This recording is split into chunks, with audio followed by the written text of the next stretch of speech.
What's up everyone and welcome back to the MMA Zone. Today, let's get started with Colby Covington gets threatened after recent interview. Colby Covington's recent comments about UFC lightweight champion Islam Makhachev didn't go over too well with Dominance MMA head Ali Abdelaziz after Covington alleged that the lightweight champ is both afraid to fight him and riding on the coattails of Hall of Famer Khabib Nurmagomedov. He then accused the Eagle of being afraid of him while seemingly invoking the name of Nurmagomedov's late father, Abdul Manap, to support his claim. The comments didn't sit well with Abdelaziz, who tweeted, "You keep talking about Islam and Khabib, go ahead, but you talk about your father? Last time you called the cops, next time to the hospital. Watch your mouth talking about people's families." Before then also responding to an image of Covington's quote by writing, "You're going to get this guy hurt if you guys will continue to publish this type of articles." The tweet also caught the attention of top-ranked welterweight Belal Muhammad, who is likely next in line for a crack at the winner of the UFC 296 affair between Edwards and Covington. He responded with, "Don't worry, I'll take care of this hillbilly soon." Whether or not the stars align for Covington to compete against either Makhachev or Muhammad so the two camps can settle their beef, only time will tell. Shout out to our first comments on yesterday's video. Thanks for the support. Next up, let's take a look at Khamzat Chimaev sends warning to Sean Strickland. Khamzat Chimaev may respect Sean Strickland's work ethic and the fact that the middleweight champion is always in the gym putting in work with his team. However, he also issued a warning to the champ ahead of his UFC 294 clash with Paulo Costa. While speaking in a recent video posted for social media, Chimaev stated, "Strickland, coming for you. If you stay there, man, coming for you too. I don't know what the guy's waiting. You don't trust me. They're hiding that belt from me. Anyway, like I said, when I smash everybody, has to give that belt to me."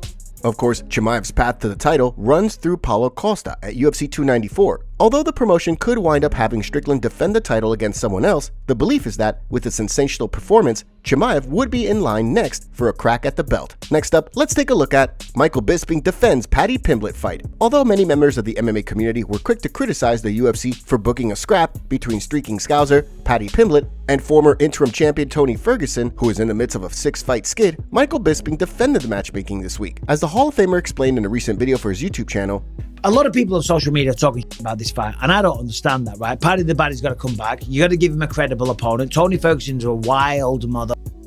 It's as simple as that. He's a fighter, man. He will fight tooth and nail. You literally have to finish Tony Ferguson to get him to stop coming forward. There is no quit in that manner."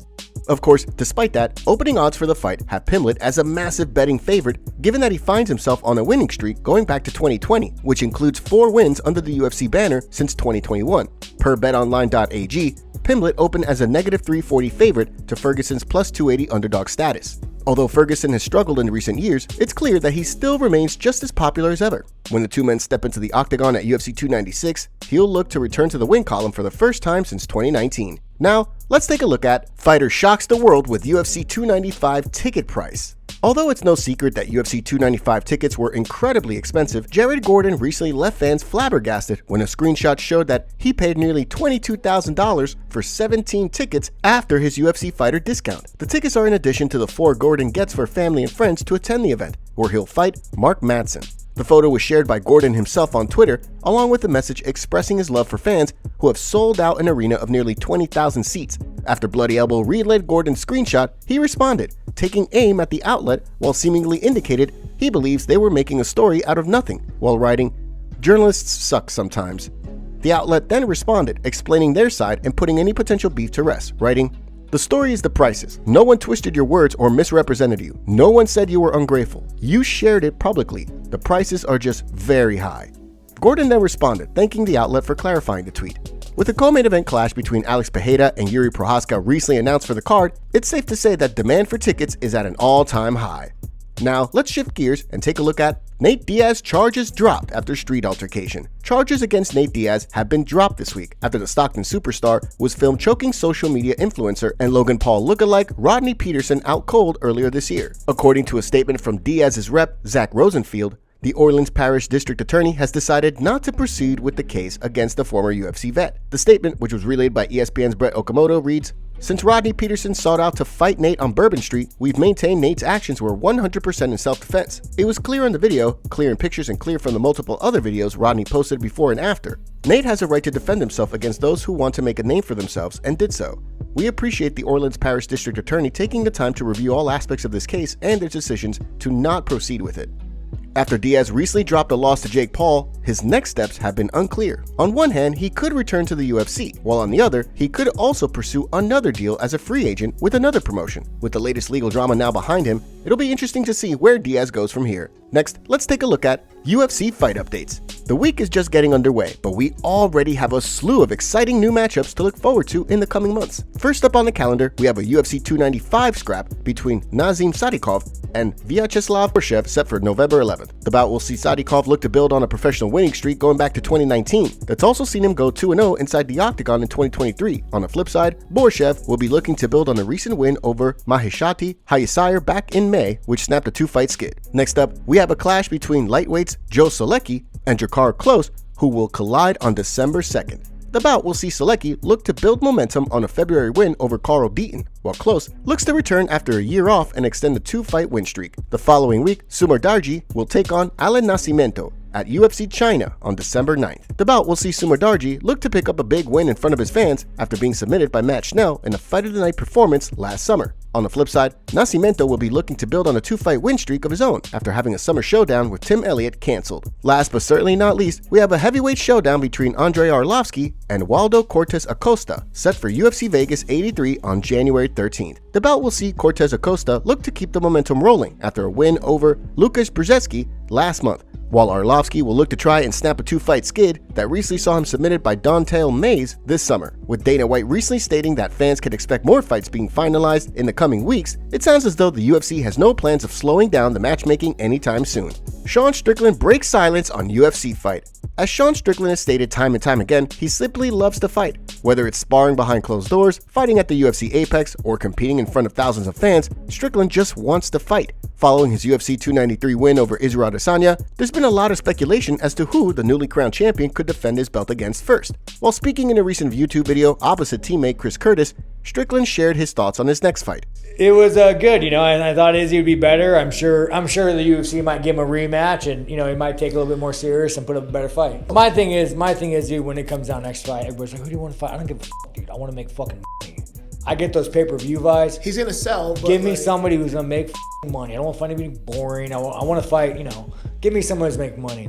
Given that Strickland wants his first title defense to draw in a lot of viewers, the speculation among the MMA community is that he and the UFC will wait to see how things play out between Khamzat Chimaev and Paulo Costa at UFC 294. Should Chimaev manage to pick up a big win, he and Strickland could find themselves on a collision course in the new year.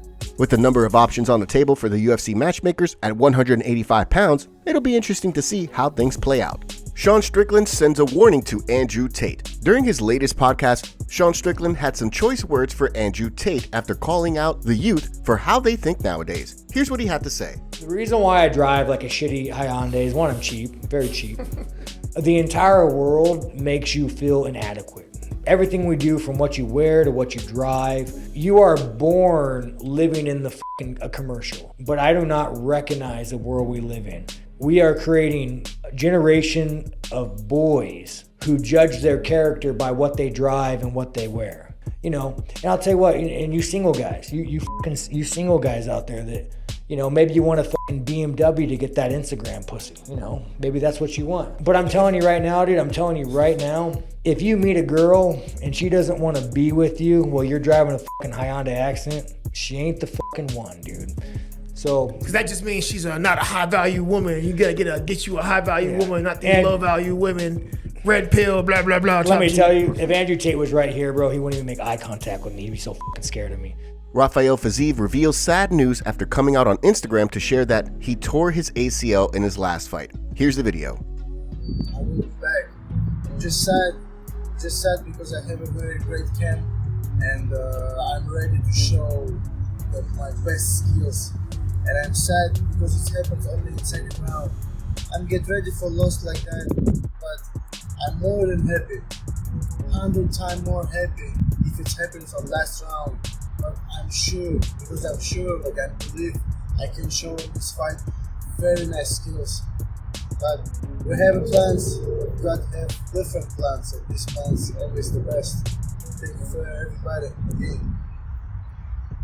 Top comments. Being from the country, it's fascinating to see people don't know how to handle Bryce and Strickland. Virtually everyone I know acts just like those guys. Someone responded with, "I was raised country, but that flat earther stuff? Come on man, that ain't country, it's just dumb." How is Khamzat a 2-division contender? He has had one top 15 win at 170, then missed weight by 9 pounds at his next fight and went MIA, and he has 0 top 15 wins at 185. People need to chill with hyping that guy up. One top 15 fight in 2 divisions and he barely got past that one. Bisping was pretty respectful in all honesty. If you watch the fights, you would know. Media just displays it in the worst lighting. It's not about Bryce being right or wrong, or Bisping being a non-believer. It's about the fact that his beliefs were being made fun of. Like, I'm pretty sure if it was Khabib saying something about his religion, it would have been a totally different version of it. I don't know, that's my take on it. Make sure to leave a comment and you might get featured in our next video. Thanks for watching. If you enjoyed, make sure to subscribe and turn on notifications to never miss any MMA news. Check out our video from yesterday if you missed it. See you tomorrow.